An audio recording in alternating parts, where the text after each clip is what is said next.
leather gloves, we're slapping in hands. Popcorn and peanuts, we're working the stands. Pink cotton candy, love on a stick. He's chasing the deer that circle the lips. Play ball, play ball. Roll up the bases and smack it right over the wall. Play ball. Play ball. Good evening, ladies and gentlemen. Welcome to Laughter Saves Lives. Hit 'em Live. Brought to Strong you. Island Television in Paradise Studios in beautiful Massapequa, New York. Who's our sponsor tonight, John? Laughter Saves Lives Live is brought to you by the law firm of Barasch and McGarry, lawyers for the 9/11 community. Very nicely done. How do they do? You did beautifully. Welcome back. It's been a rough few weeks. We're back in the studio. I'm excited. My good friend John Santo is here. And I haven't been on in a long time. You haven't been on in a long time, and there have been people writing in saying to us, please don't have him back. I know. But we did it. But the letters subsided. The letters went down. started to subside. Like they trickled in a couple. And I said, bring him back. Bring him back. And I flew all the way back from London to be here. Let me tell you something about John Santo, all right? He has been a true friend to the Laughter Saves Lives Lives show. I can call him last minute because he's eating dinner just 3 blocks away. That's where he lives. And his wife says, please go out. And he comes down here. Because she gets the TV. She can watch all her Hallmark crap. Hopefully she doesn't lock you out again all night. She watches some really bad shows. You your wife watch that Hallmark channel? My wife watches all the murder shows, all the Dateline. Oh, my wife watches. Yeah, when she's in a bad mood, she goes, let's watch a murder. And it's always the wife that killed the annoying comedian husband, right? That's the episode. She knows every way to hide it, to get rid of me. Mine too. But that Hallmark channel is really awful. I mean, I never watched that. Pathetic. I never watched that. They are pathetic. I hope your wife's not watching because I like her. In fact, I surprise visited Tony Soprano Monday. The other day here at his house. He took 20 minutes to get out of the house, and his wife told me why. Because he sits in his robe all day in slippers and works from home. I don't slip my robe all day. One time, she always says it. What took you so long? One time I overslept, not even overslept, but I was running late. I didn't have time to get changed. So I did a conference call, no audio, no video. Right. In my in my pajamas, robe, and slippers. Right, you hope. Because you have no video. No, I cover the camera with a physical. Oh, okay. I don't trust those things because then the software update changes it and you're on TV. You know? People who are viewing us at home, I've been scolded by Bobby and Butch that I don't look at the camera. It's right there. Because there's a big TV up there. A monitor. Now, Bobby has covered, this is how much. He turned it to the side. Because I'm an idiot, they have covered the big TV. There's 2 big arrows in the studio. But there's another monitor right behind the camera. The camera's the round thing with the lens. I know. So see the lens? People at home, if you see me looking elsewhere, just write in and say, John, do not look at the camera. A few things I wanted to discuss that are very unimportant. Last week, we haven't been here, I think, for 2 weeks. My grandson got very sick. It was a whole thing. And the funny part is he was in the hospital for 5 days, this little guy, right? 5 years old. 5 days? It was 5 days. Had some stuff done on him. It was a mess. It was a mess. He's doing great. He's back to school, back to being a pain in the ass. But the first day he's home, he needed to rest for a week. Couldn't go back to school. He needed to rest on the couch, relax. Who is the babysitter first day back? It is Grandbabs. Grandbabs is in charge. Don't worry about it. I got the 2 of them. I had the baby too. I'm in charge. About an hour into the first day out of the hospital babysitting, this is what transpired. 1 hour? Only 1 hour into my tour. Okay. Here's what transpired. 1 hour into the tour. That's it. 1 hour. He wanted a quesadilla. We call them quesadillas. Quesadilla. Okay. I make them really nice, but we didn't have the stuff at my son's house. I asked my wife, we live a block away, make it, drop it off in front of, hand it to me. Where do you get it from? We make them. Oh, you make them? Yeah. You make them. Okay. He got this big Mario. He's into Mario, 4-foot balloon. 4-foot balloon, okay? So picture the scene. Oh, at home, was very sick. All the neighbors know it. He's in his pajamas, bare feet on the couch. My wife drops off the quesadilla. I go out to get it. Mm-hmm. As the door opens, the Mario balloon exits the house. Oh, how far? And starts blowing up the block. The kid out of the hospital runs out of the house in his bare feet and is chasing the balloon up the block. I have a skillet, a pan with a quesadilla in it, running up the block after him, going, "Get over here! Get over here!" Now, could you picture this opening is up? 1 hour into your talk. This is 1 hour into my talk. We got skillet, hot skillet running we up got the block. Mario going down the block. Running, flying up the block. I'm running after my grandson at bare feet. One day, it was, and my son, he has a little commotion, goes to the door and looks out the door. And he sees this. Yeah, he sees He Mario. sees skillet, Mario, kid, grandpa. Now, can I ask you a question? Thank God Mario ended up in the bushes. I caught up with him, by the way. Oh, you ended up. I did. It didn't go into altitude. Okay. It was like he was running. It was this far off the ground, which was funny. The balloon looked like it was running. Was it an older balloon? 4-foot balloon. No, but how come it didn't go? I don't know. Into the heavens. Was it a few days after you got it? Like it was settling in? Yeah, I guess. So that was so what happened in the second hour? I was fired. I don't even get a salary. I was fired. They sent me home for the day with my head down. They took off from work. They said, "This is not going to work. The kid needs to rest. You're an idiot." But but look at all the factors that had to happen all at once for that to occur. Mario was flying. Let me tell you something. He was flying. But if that balloon was in any other room of the house, that doesn't happen. No. Right? Just by chance. See how life is a series of chances? He just wanted to show the balloon to his grandmother. That's why he opened the door. Oh, but imagine if it was like further in the house away from the door. Yeah. That doesn't, then the neighbors wouldn't have seen Skillet and Grandpa running down the street. No. Let me tell you about a funny story, another funny story, because that's what we do here. We try to get you to smile laugh. Mr. Santo and I try to play pickleball every Sunday night with my son and his friends. We play pretty well. We play young guys. They're in their 30s, all right? 30 years younger than us. I'm 64. He's, how old are you? I'm over 40. I don't have any other comment. Way over 40. No further comment. We were playing two young guys, and we were playing like it was the World Series. These two kids were going to kill us, I think, because we're screaming at every point. We're going crazy. We won 22-20 in an 11-point game. 23-21. 23-21 in an 11-point game. We were high-fiving. We played more points in overtime than regulation. And they have not asked us to come back again. That's true. Hey, Patrick, what's doing, brother? Who's Patrick? Patrick is on the screen. Where? Patrick McDonald. Hey. Where? Oh, I can't see. He's one of our regulars. Where? Right I see it. Oh. See, I'm looking in the right place now. There we go. It's Johnny Plug time. I love when he says that. It gets me fired up. I love the logo effects that we have in the back. That is our new LSD logo effect. No, LED. Oh, LED. LSD is a drug, I think. Well, that's what I think I'm on looking at the back. Look I at the think colors. a lot of people do think you're on that. Now I know what you meant by it. Yeah, it's an LED screen with LSD What's doing, effects. Michael? I got a Splinter. You want to hear a Splinter story? How much time we got? We got a few more minutes, right? Right, Alex? I would. Get it? Splinter story? I would. Awful. I'm getting fired. I'm just going to enjoy the 45 minutes I have left, and I'm never coming back. Got a splinter on my bedroom floor.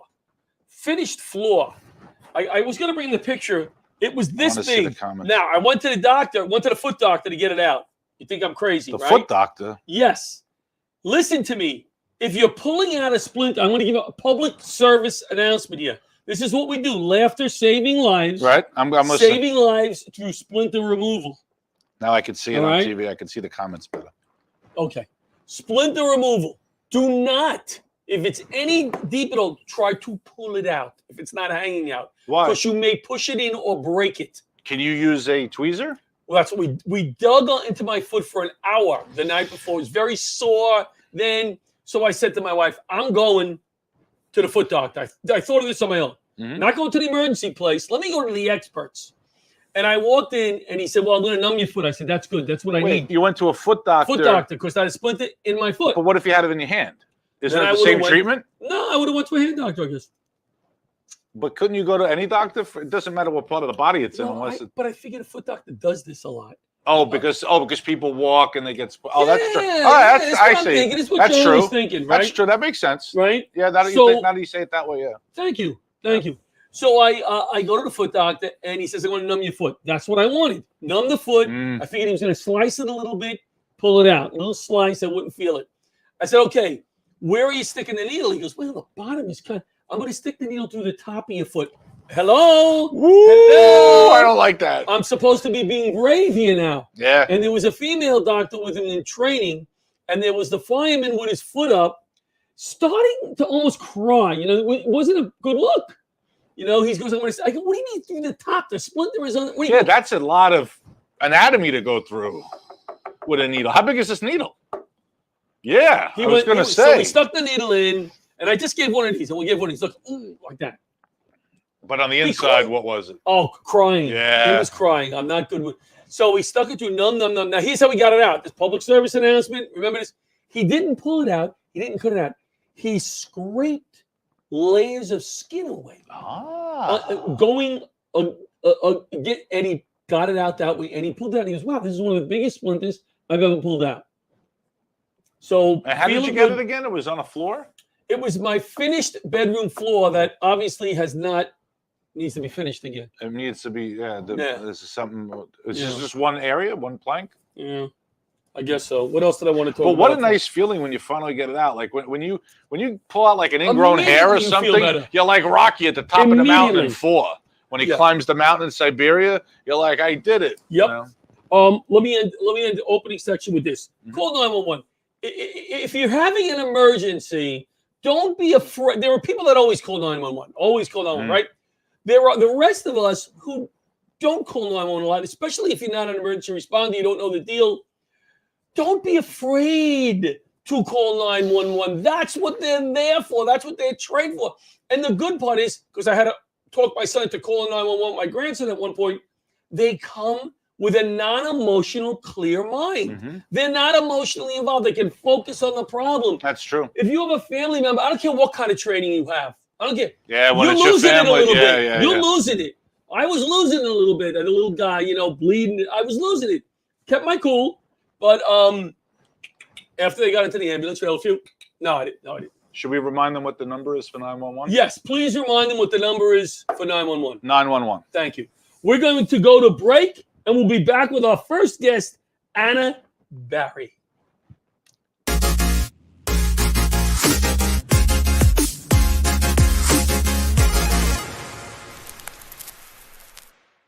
If you spent time downtown on 9/11 or in the 8 months after, you were exposed to toxic air and may be eligible for compensation from the $10 billion 9/11 Victim Fund. But most people who qualify still haven't claimed what they're entitled to. I worked downtown. I didn't die. I was an office worker. I felt like there were others who deserved the money more than I did.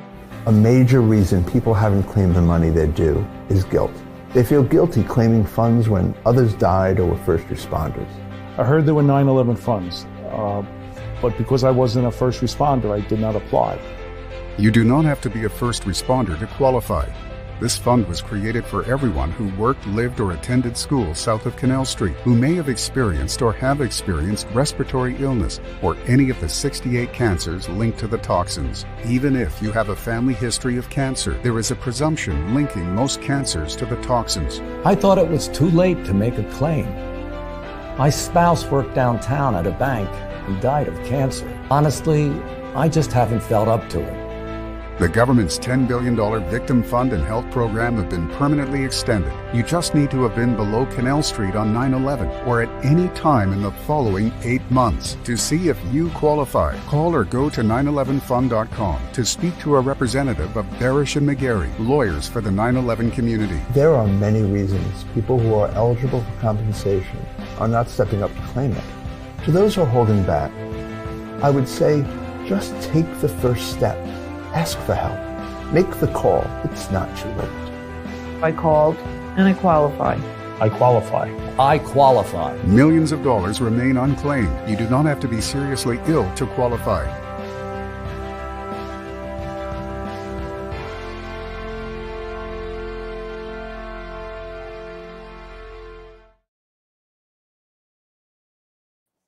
And we're back. Laughter Saves Lives. Live. I like to do live almost every time. Why do you do we have 3D? Live. Yeah, I like to do that. That would be awesome if we had Laughter Saves Lives live in 3D with the glasses and people could see People can come right. I get poked in the nose. Yeah. Well, we're in for a nice treat. Our first guest. You know, I was looking. We had an all-female show. Like Roseanne was supposed to co-host. Mm-hmm. That would have been an all-female show. But I shouldn't even mention that, right? Nope. You should never mention that. Female men. It is what it is. They're wonderful guests. Whatever the show is, it is. So I won't mention it that we have all female guests. Our first guest. I want to pronounce the foundation right. WEPA, I think it's pronounced, but Anna will do it. We have Anna Barry. Welcome, Anna Barry, from Manhattan. Now, first of all, pronounce the foundation name correctly. If I screwed it up. It's called WEPA. Is that how you say it? It's called WEPA. WEPA, it's a sound of happiness, party. It's just like WEPA. What is that? What I was going to ask you, what does that mean? Is that in a certain culture that's happiness? Like, where does that name come from? When you're partying, I guess in South America, you go sometimes and you are like, WEPA, we're partying. Okay. How do you spell it? I like it. WEPAH. That's what I have. WEPAH. Yeah. Well, thank you. So John, you know how the Greeks say "Opa"? Yes. That's what it is. The Greeks say "Opa," and we say "Awesome." That's what WEPA is. All right. Yeah. So the first thing I want to ask you is, thank you for being part of the night Wednesday night. You guys, the name of that organization is the International Business. It is an event planning company, and this is a charity part of the organization. And thank you for having me today and to this nonprofit organization. No, of course. But before we get to that, Anna, I wanted to thank you for last Wednesday night. You raised some money for Laughter Saves Lives. We all went out on your networking group. What is the name of that networking group? It's called IPD Pros. Right. And they all came out. They were wonderful, very generous. Brian Raffles. That was Stand Up New York. That was Stand Up New York, and Anna was there, and Anna was laughing up a storm. At your jokes? No. It was an amazing show. I never got the show. I never got the comedies, but I laughed since the moment I sat down to the moment I left. It was great. Thank you, John. So that would include your set. That's would impressive. Include me. So if you was laughing the whole show. Yes. Congratulations. Well, we had to start off the show, but they were a great audience. They were there to have fun. You guys were there to have fun, you know. I want to go to every show you do in the city because it was just wonderful. Wow. Thank you, Anna. She actually wants to come back. Yeah, you must have had a good set. Yeah. So we were talking to Anna before and she mentioned this organization now she's involved with. It's out of Miami, correct? It's in Miami. It's right. WEPA. And what is the name of it again? The WEPA. What does IPB stand for? Well, that was International Business. That was the networking group. Oh, the network. But what? Her organization is WEPA. WEPA. Tell us a little bit about that, Anna. You know, John, we are facing difficult times. This is a recession. This is coming after a COVID. And so we decided down in Miami to create this nonprofit last year for WEPA. WEPA is an event planning company that do a lot of events, do a lot of parties, and we get a lot of like leftovers from the parties we make. And we decided to use those tools and leftovers to help people. We just get together a group of women. Basically, it's men and women, but mostly women in need, in real need, to come and to take classes. We educate them in some sort of craft It could be balloons. It could be how to make flowers. It could be how to do anything with their hands, but something special. So after they get this certification, we get them into different companies that can actually hire them, and they can, move on in life. And you said something about leftovers. Can you describe what you mean by leftovers? Because you're not talking about food, you're talking about materials, right? Right, but also it could also be food. Oh, all right. It's anything, like for example, we have some catering, or we do some classes for how to create design cakes. Those amazing cakes for parties and different design one. And we have helped people, and we are so proud to say that we are actually influencing people and we see it. So it's just amazing on how to, like, we see the progress of the people that are coming out of jail in the streets, and they're getting certifications to do something special, and that's what we're all about. Like, that's what we do. You're doing some good stuff. I looked at your website, and there was two things that I just want to read right from the website that kind of moved me and impressed me. One thing he wrote: young people. And now you are the co-president of this organization, right? Yes. Yeah, you didn't tell me you're a big shot. You didn't tell me you were a big shot. Yes. What part? You didn't tell me. All right. Young people from different backgrounds have a huge impact on us and all other activities. They highlight those parts of the society that are broken, so we can help them in all possible ways to regain hope and flourish in life. And regaining hope, to get hope back again, is huge. And there was one other thing that I really liked, and I may ask you if I could steal this at times, because it makes such sense. When you ask people to help, when you ask people stuff, it seems overwhelming. Right? It seems like there's so many different charities I can help, and I don't have that much money. And on your website, it said this: we can't help everyone, but everyone can help someone. Yes. That is awesome. That's powerful. I love that. Absolutely. Good. So that's fortune cookie good. That is fortune cookie good. Do you have any events coming up that you want to talk about? Because I know you're planning a big comedy show in Miami next year. Whoa. Am I right? You're right. We're doing it. People are going to love it.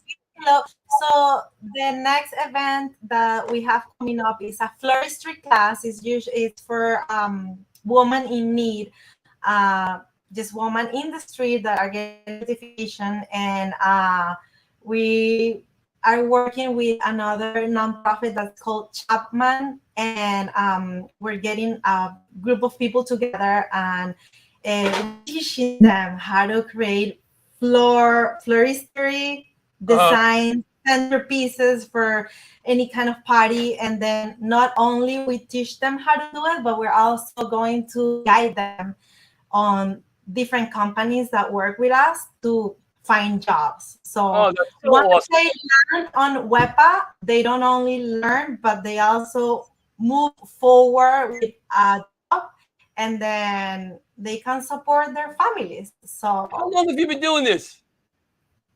For 6 months, and the foundation is new. Yes. Okay, because I wanted to ask you can you give us one of your biggest?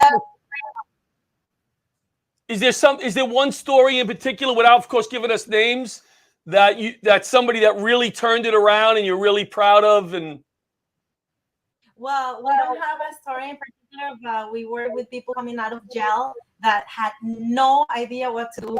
No one hires them. People are afraid of a woman coming out of jail, especially Miami. So we help a group of people coming out of jail, and we felt like very, very, very satisfied. And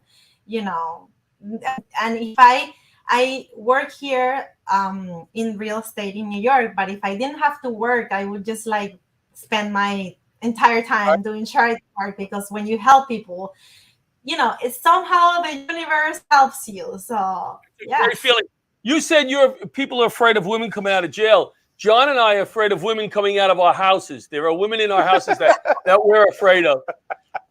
Daughters and wives, and it's scary. It's scary. It is scary. It is. That's why we're coming to Miami for a few days. You know what I'm saying? When are we going to Miami? Yeah, we're going to go to Florida trip. Oh, nice. Yeah. All right. So tell us how people can find you. So we have a website where you can get involved with our organization. You can just subscribe. It's wepafoundation.com. It's WEPAH foundation.com. And we're very easy. No, Wepa Foundation. No, it's .com.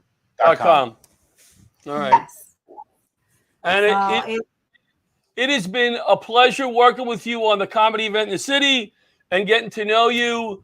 We look forward to working with you in the future and having you back, telling us updates on Wepa. All right. Yes. Thank you for having me on the show, and I really appreciate the opportunity. No problem. Thank you for coming. All right. We will talk to you soon. We're going to go to break with LifeHack. Good night, Anna. If you spent time downtown on 9/11 or in the 8 months after, you were exposed to toxic air and may be eligible for compensation from the $10 billion 9/11 Victim Fund. But most people who qualify still haven't claimed what they're entitled to. I worked downtown. I didn't die. I was an office worker. I felt. Hi, I'm Gretchen Rossi. And I'm Arthur Lee, the creator of LifeHack. We're here today to announce that to date, LifeHack has saved hundreds of lives of people who almost died due to choking. People may not realize that on average, 14 people a day die from choking-related incidents. Every 5 days, one of those lives is a child. That's why I created LifeHack. And as a new mom, and from housewife to housewife, I felt compelled to share with you the discovery of this life-saving device. LifeHack is a simple-to-use airway clearance device. Just place, push, and pull to save a life. And it costs less than it would take to fill up your car with a tank of gas. Imagine being able to save a life for less than $70. To learn more, please visit lifevac.net. That's LIFEVAC.net. Please don't allow one of your loved ones to become the victim of a choking accident. And we're back with Laughter Saves Lives Live and John Santo. We are getting ready. We're not going to talk about it too much tonight. We're getting ready for the baseball season, all pumped up. I think I'm going to have a little tailgate at my house on Thursday. Can I plug my YouTube channel real quick? I'll plug it very quick. Absolutely. So I'm doing all my impressions. That's I That's do celebrity impressions. Yeah. I brought my Funkos. All right. This is the Tony Soprano Funko. So my website, I'm on YouTube. Check it out. At Celebrity Impressionist. That's my channel name. Right. At Celebrity Impressionist. Please check it out. I have a bunch of different Funkos with all my celebrity voices. And please share, like, and subscribe. Laughter Saves Lives shows coming up. All right. If you want to come out and see us, I'm not going to read the comics on the shows. The first 3 flyers are coming up because we don't have a lot of time. Am I on any of them? Yeah, I think you are. Oh. March 31st. That's next week. American Legion Post 1424 Forest Hills. Nope. 422, April 22nd, the Green Lawn Fire Department. I was on that last year. 427 in Belmore for the Leukemia and Lymphoma Society. 519 Williston Park Fire Department. 520 St. Stan's. It's St. Stanislaus, but St. Stan's Catholic School in Maspeth. 6-8, we're going to York, Pennsylvania for Bots Brigade. And 6:15, just added this show. It's going to be fun. In the Hamptons, Thursday night, the Clubhouse. Oh, nice. The Clubhouse. I don't think I'm on any of those. For information and tickets, you can go to LaughterSavesLives.org. LaughterSavesLives.org for all of our events. So I did Green Lawn last year, so 6 years. 6 years. 6 years. Let's bring out our second guest of the night from one of our favorite organizations, Friends of Firefighters, FDNY, Flo Mulrooney. Hi, guys. How are you? Good. John, you just gave me an alias. Changed my last name. It's fantastic. Well, I said your name wrong? Yeah, it's all right. It's all Oh, right. say it It's right. my alter ego. What is it? You gave me an alter ego. It's all good. Maroney. Say it correct. Say it correctly. Flo Maroney. Well, what did I say? Mulrooney. Mulrooney. Oh, he did it again. Cut. Let's go back. We'll do it. No, don't worry. We can recut. No, just redo it. No. The reason I go live is I want people think like when you make mistakes and you're not perfect, that's a real person. I am very real because I make so many mistakes. And our blooper reel is unfortunately the actual show. It is. It is. See, all that time in therapy is paying off. The fact that you could admit that on a live stream. I need more therapy. I just contacted the World Trade Center again to go back to therapy. But then I said, well, Flo's available tonight. We have a spot. Why not do a session? Kill two birds with one stone. There you go. Yeah. Well, how long have you been with our buddies over there now? Friends of Firefighters is one of my favorite organizations. I know Nancy since 9/12/01. She's been there for us. She's a friend of mine, and I love the organization. And it's nice to know it's there for us. I don't think I've taken as much. I don't want to say advantage. That sounds like a negative word. Used your services enough, but it's nice to know that they're there. So how long have you been with our friends over there at Friends of Firefighters? So Friends of Firefighters I've been with for about 2 years now. I've been a therapist in the field for, oh God, what are we in now? It's 2023, right? About like 12, 13 years. Wow. So, and what made you want to go over to Friends of Firefighters? Well, funny you should ask that, John. I grew up in the fire department a little bit. My grandfather was a chief's aide, so I grew up going to, Christmas parties, picnics, all that. So when, and I laughed because my first introduction to therapy was telling my grandfather at the kitchen table what a bad day of school was, right? You know what I mean? They talk to you, see, that's how important grandfathers are, just to call back to the early grandson discussion, right? And so after I worked with a bunch of different populations over the course of my career, but then when I had the opportunity to go back to a population that I knew, I couldn't say no to it, and a lot of my... It's funny you say that because it takes, I think, somebody special who knows what a firefighter is and what they're all about to be able to get their trust. Yes. I know after 9/11, the guys were like, I'm not talking to anybody, and I can already tell I would be comfortable with you as my therapist. That hits me right in the feels. So thank you for that. And I'll call you 5 minutes after the show's over. I need 2 or 3 therapists. Well, I think so much of my goal as a therapist and working with Friends of Firefighters is, again, to, therapy shouldn't be this, terrifying experience. It's really a place to kind of unload and find yourself and laugh as much as you cry. That's what people forget. There's always this, how many guys they work with me for some time and now they know me. But like when they first start, they're like the standoffishness. It's hysterical. You know what I mean? Do you do video sessions or just live? So I do both because sometimes the telehealth is more accessible. There's definitely, when we talk about the first responder population, I can see, and I try to educate a lot of clinicians who are coming into it, like the specifics, right? Sometimes, having a 20-minute conversation when a guy gets off a tough tour, right, can be very healing and very therapeutic as a debrief, right? Now, does that fall into the category of conventional therapy as, we see in the world, like the shows in treatment? No. But does it serve an important purpose? Absolutely. And that's why I always break it down to it's a conversation. I can't say that enough. Right, it is. I guess you will guide that conversation as a professional where it needs to go. But I would think initially the most important thing is, for me, the firefighters that I knew, get them to talk. Once they talk it, right? Yeah, once they start, a lot of it is the relief that comes from it. You know what I mean? everybody that I've worked with feels lighter when they leave, because sometimes, yeah.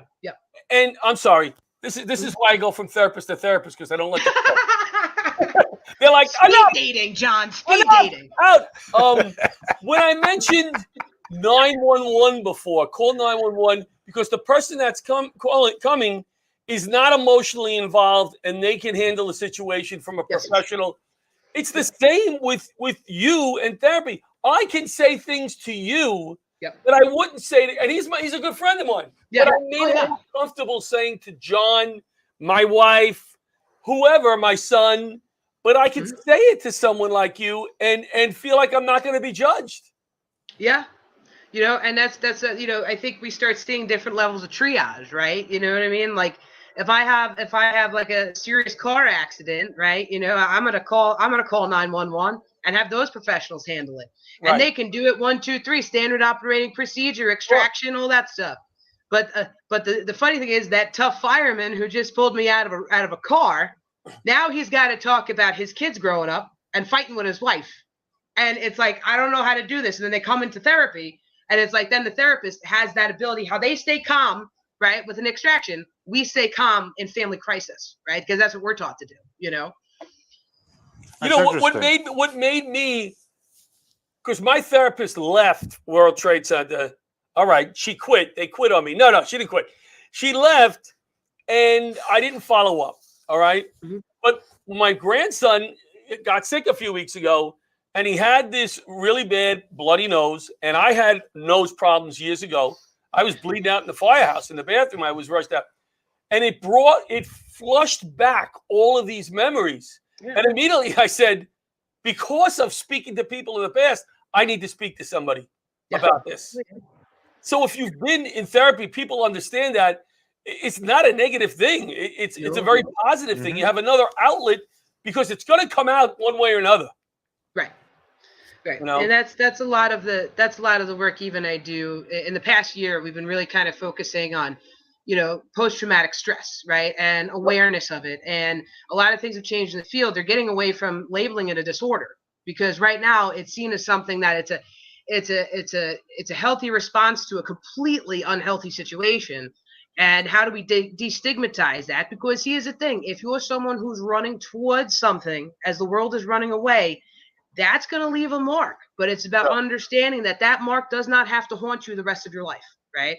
So that's a lot of the trauma work that I do in terms like short-term intervention trauma work, because I know myself as a kid growing up in the community, a lot of us, we couldn't forget 9/11 if we tried, right? And now I think we start seeing next generations coming up, and it becomes something like a situation from history that we need guys to heal and tell their stories, right? And it's not only about us; it's about the next generation. Right. So I think if I talk about a motivating factor for me of trying to stay on top of a lot of the PTS work that I do or trauma work that I do, it's to allow a lot of guys who were on the job, like post and pre 9/11, to kind of, overcome the obstacles of the trauma. And I do something called the Reconsolidation of Traumatic Memories Protocol, which is short term. And it helps us to kind of calm the body and calm the physiological, right? That prevents us from telling our stories. So that a person can share their story, and when you share the story, you find that closure, right? So, so I guess that's my mission statement a little bit. So, any questions? Yeah. Do you do group sessions or just individual? Well, I think COVID put a bit of a block on the group sessions. We're in the works of trying to bring up the groups again. All throughout my career, I've ran groups, different categories of groups, and those are very important. Also, I think just that COVID left us with a bit of a snafu, Yeah. But we have about, I'm sorry, only a minute left, but I definitely want to have you back because it's excellent. Do you? Oh, thanks, bud. This is great. No, this is great stuff. Are you Great stuff. kidding? This is great stuff that people don't talk about enough. Do you only counsel at this point with this job FDNY, do you do retired? Is it or just active? Okay, it is FDNY, retired and active members and their families. We have no affiliation with with headquarters or CSU or anything like that. It's Freedom members and their families, confidential, and we also offer other services as well. CSU is accounting unit through the fire department, but that's attached to the fire department. You know, it's documented in their records. City, right. Yeah, we can go. Yeah, I can go see her, and the FDNY doesn't even have to know I'm seeing you. Correct? Yeah. Yeah. But the problem is, if you screw up, I'm coming to find you, not the job. Right.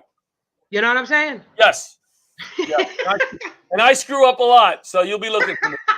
Well, we didn't even get a name right, so yes. Yeah, I may be calling so you because I love you already, and I think you'd be able to help me as therapist number 32. Now, can I get services from her because I'm on the show with you? No. Oh, well, maybe. I should be able to get some kind of therapy. All right. Miss Flo, you're awesome. Thank you so much for taking the time. Thank you for being there for my brothers and sisters from the FDNY. My pleasure. You can check us out, friendsoffirefighters.org. We have Instagram, Facebook. We do a lot of cool events, and we're all always a phone call away. Cool. We'll see you, Flo. Thank you, Flo. Awesome. We got to do the chili, by the way, next year. Friends of Firefighters, a chili contest. Laughter Saves Lives is going to enter. I don't know anything about chili. We'll get Pat Marone to make it. Right. Come on. Right. Then we just sit there and smile. All right, so now we have a real treat. We always have a comic close the show, but when I have a comic who's also a hero, we had a few minutes on and talk about her service, all right? Yeah. She is a major in the Army and a friend of Laughter Saves Lives. Lynette Palladino is here tonight. Hi. I don't know if this lighting is moving. You're a hero, my dear. My house has no overhead lights. You know what I mean? You look all right. You look all right. It's all lamps. That's all fine. Lamps. That's good. You're good. You got your lamps on. Your lamps are on, Lynette. Lynette, now where are you originally from? New Jersey. From Jersey. You're a Jersey girl. Jersey. All right. Because she looks like a Jersey. She's talking like a Jersey What does girl. a Jersey girl look like? Like this. Look, she's with the chair and the light. She don't Oh, care. yeah, You know she what I'm doesn't saying? care. Yeah. John, like it or not, I'm here. There And that's you what go. I like about it. Okay, so this chair actually has a great story. It was Wait, hold on, Lynette. Children watch the show. No. I'm just saying, you never know where that's going. You never know. Well, you know what? This is even better for them because so I bought my grandmother's house from my father. I grew up with just my dad, and my grandma lived 2 blocks away from us. So after she passed, nobody bought the house. It was on the market for like a year and a half. I finally got like a good enough job that I could buy it. Right. So I bought the house. It was still completely furnished. My dad had done like nothing to get it ready for sale. So this was one of her chairs, like a classic wingback chair. Nice. And I've since sold that house and moved, but I kept a lot of the furniture, and I had this chair reupholstered.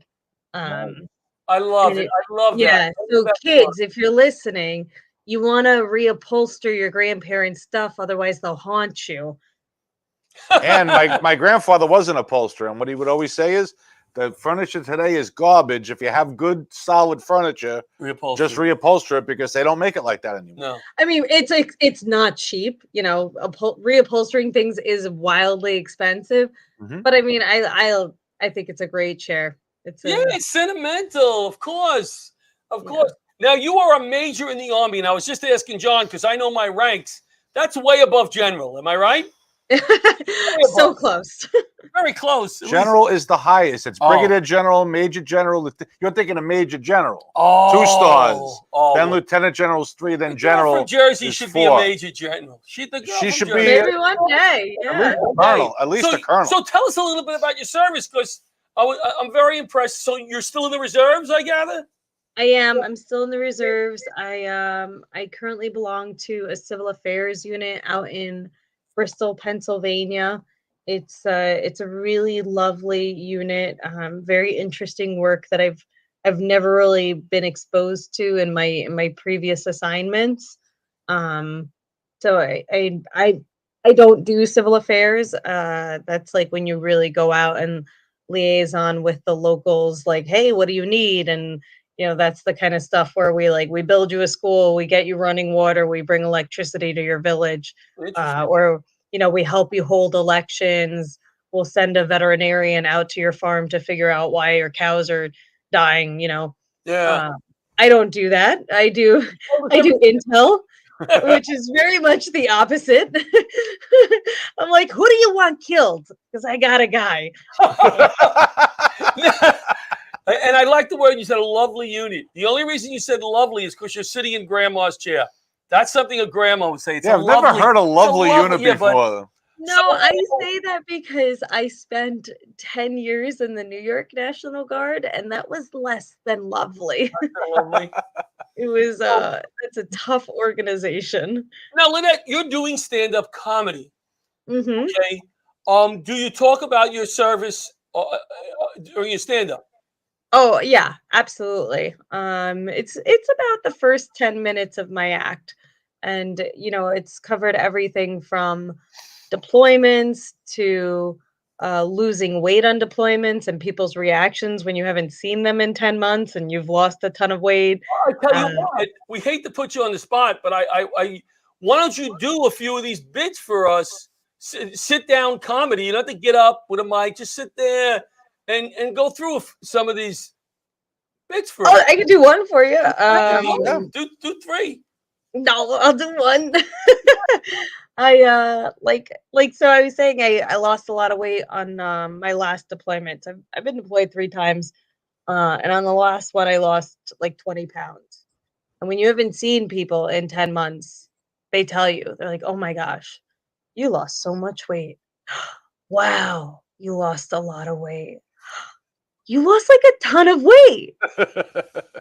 Really, a ton. In your memory of me, how frigging fat was I? That's a good one. I've worked a lot of the Russia-Ukraine stuff into my set now. I got a bunch of jokes about Putin, a bunch of jokes about. Go ahead, tell us. We're listening. Well, those aren't clean. I don't know how PG. Well, how? Yeah, those are not clean, especially the Putin stuff. Can you avoid the cuss words, or is it? Here's one. Like I read all of these analyst reports that talk about how Putin doesn't want just a paragraph in the history books. He wants a whole chapter. He wants it to be Lenin, Stalin, Putin. And I'm like, not good company. That's like if I, as a comedian and entertainer, was like, I want it to be Weinstein, Cosby, Palladino. That's brilliant. That is funny. That's really good. You were on a roll. Thank you, gentlemen. You're on a roll. You talk about your family at all? I do. I talk about my husband. He and I have a pretty unorthodox marriage because he's much older than I am. We have a 20-year age difference. Wow. Yeah, I definitely talk about my kid. She is an endless fountain of material. She's just she's so much her own person, especially now that she's 4 and can string some pretty coherent sentences together. Anything interesting that she said recently? Because I know I have the 1.5-year-old that I babysit. Well, she is everything is poop right now. Yes. Like everything. So she's like, "Good night, poopy." Or like, "What do you want for breakfast?" And she'll go, "Poop." I'm like, "I don't think you do." Yeah, they go through that stage of everything is poop. Poopy this, poop that. Poopy do. Yeah, that's where we're at right now. And it's getting real hacky. Well, you know what? Though killing it as a comic to your kid is so easy because you just close with poopy. You'll say anything and you'll go, "and poopy," and they laugh. Yep. You get a really nice laugh. So it it may carry over to the stage because it's so easy, right? With the kids. I feel like what are those comedians that are a prop comic? That's what I feel like with my kid. Like I'm constantly having to take the turtle and give it a special voice, and I take her foot and I drag it up by her ear and I go, "Hello, is Mary there?" like stuff like that. I will tell you this, Lynette. Sometimes the joke, like what you do now, you have to adapt over time because this used to always work for my daughter. Doesn't work anymore. And now that she's 20, it doesn't work anymore. So when she's 20, I feel like that's a good thing, right? You kind of want her to grow out of that one. But this, I did this when she was like 18, and I'm like, this doesn't work like it used to. But now she takes the car. She just takes the keys. The other day, I brought the 1.5-year-old to Mommy and Me, a gymnastics place, and they have a bunch of things in there. But one of the things they have is a huge. It's not, when they jump bouncy houses, but it's not really a bouncy house. It's an obstacle course blown up with like a bouncy house. Oh wow! Yeah, you sent me the video. You saw the video? Yeah, you're like, hey, where are you? Wait, come back. I saw that one. I was in there for 10 minutes, and none of the young moms would go in there to get there. I'm the only idiot in there, 64-year-old grandpa. I thought they were going to call the cops, But she thought it was hysterical. She knew exactly what she was doing. Could you imagine how great your videos would be if they were professionally produced? I know. Like if we had a real camera crew there. I don't think so because I think it's more realistic. We'll make it look like you're doing it with the thing, but we gotta get the right sound and multi-angle. And all right, back to Lynette. Give us something else you do in your act, Lynette. What else you talk about?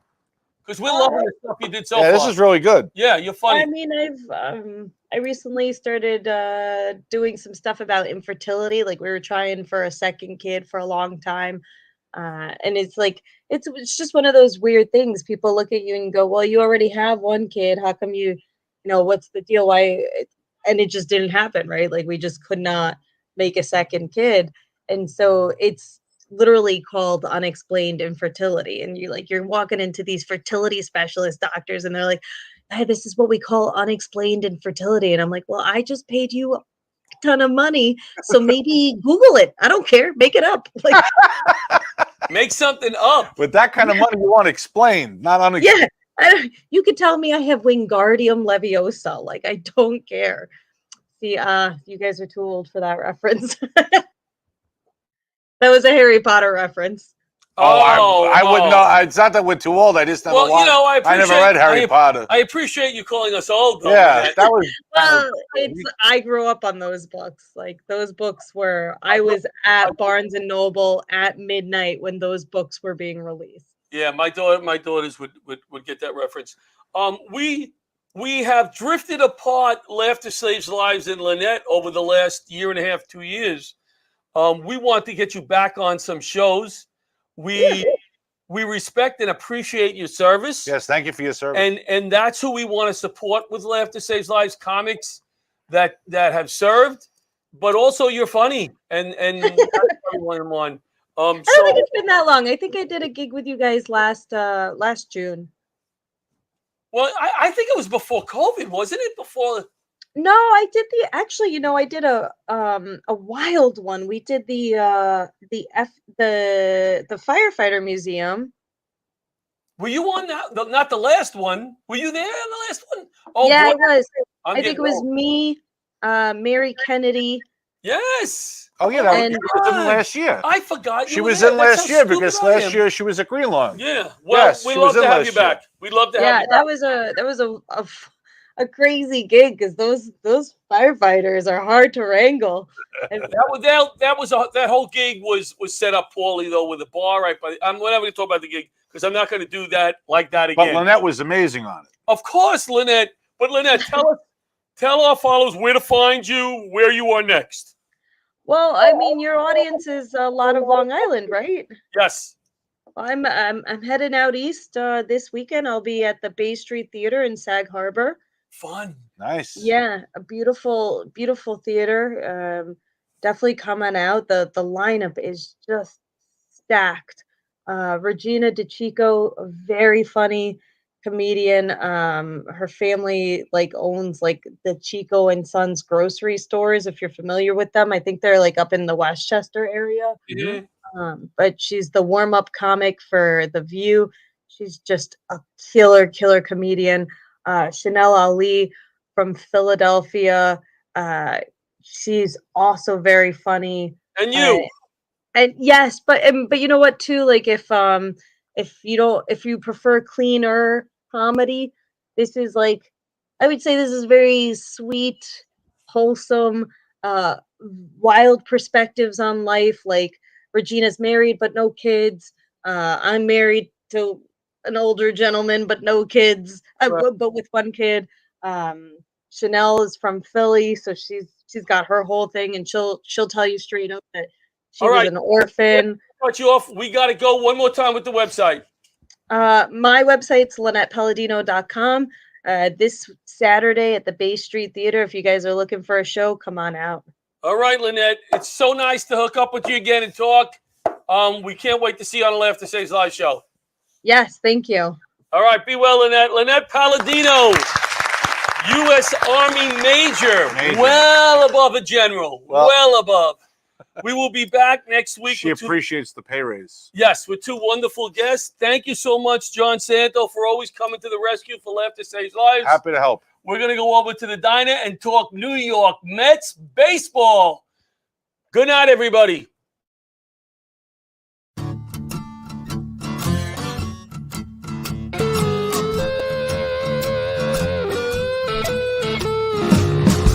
Old leather gloves, we're slapping in hands. Popcorn and peanuts, we're working the stands. Pink cotton candy, love on a stick. Who's chasing the beer that circle the lips? Play ball, play ball. Load up the bases and smack it right over the wall. Play ball. Play ball.